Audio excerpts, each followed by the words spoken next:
When you dive fully into a relationship, particularly with what you're cultivating, when you begin to penetrate her, you're going to open her deeply. And every layer deeper you penetrate her, she's going to want to be claimed by you more and more. And the deeper you penetrate any woman, you become more responsible for that opening you create in her. So every layer deeper you go with someone, you are now accountable for their heart. But most men don't treat it that way, so they feel they're not accountable for the hearts they open. I've certainly felt that way in my past about relationships. It's a horrendous way to live. And here you are going around thinking you're giving your penetrating gift to all of these women and opening up the world, and unfortunately for them, now for the next 10 years, you're the only thing they can think about because they haven't met anyone more present or more sensitive than what you had to offer. And they will talk about you and wish, and that void will be created by the way that you penetrate them open. Now you could be sensitive to that or not, but that's just what's happening. There's no avoiding that. That's the impact you're having. So as we become conscious of that impact, there's things we have to start to consider. That doesn't mean just because you've opened this woman now, you shouldn't continue to explore what you must continue before you're ready to make that final claim.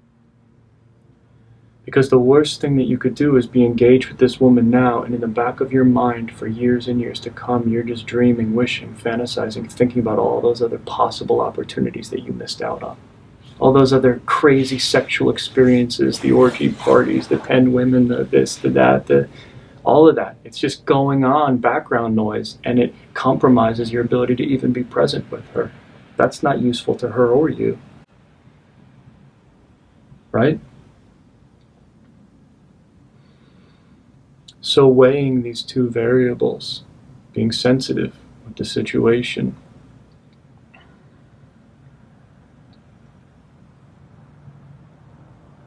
being sensitive with her heart, your heart, you should absolutely allow yourself to play out what it is you believe you need to play out sexually and engage and taste these flavors while you're not committed to someone, while you're not making that promise to somebody.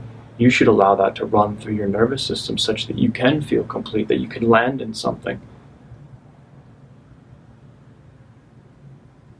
That needs to be moved through your nervous system in one way or another, and it should be, so long as you're a free man.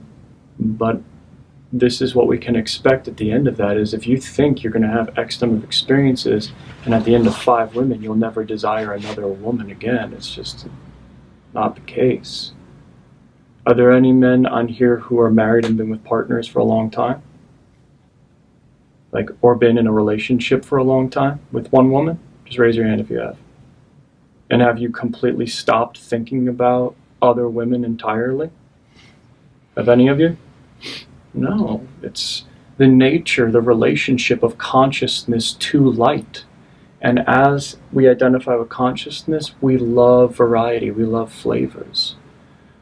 So most men think, oh no, one woman's a prison. If I'm with her, that's one flavor for the rest of my life, I can't do that. I need my flavors, my options. But then we go and we pursue that life of many flavors.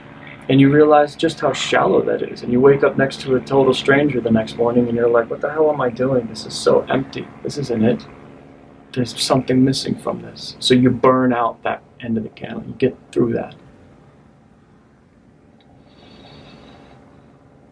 But something profound happens to us when we realize the mechanism in you that's craving the feminine in all of its forms, endlessly, infinitely, is never going to go away, no matter what woman you choose. That impulse inside of you is going to be there. Is it going to control your life and your decision-making around relationship and love? At some point, would you rather go deep than wide? That's a decision you have to make, and if you're waiting until your hunger for feminine variety ends, you might be waiting the rest of your life.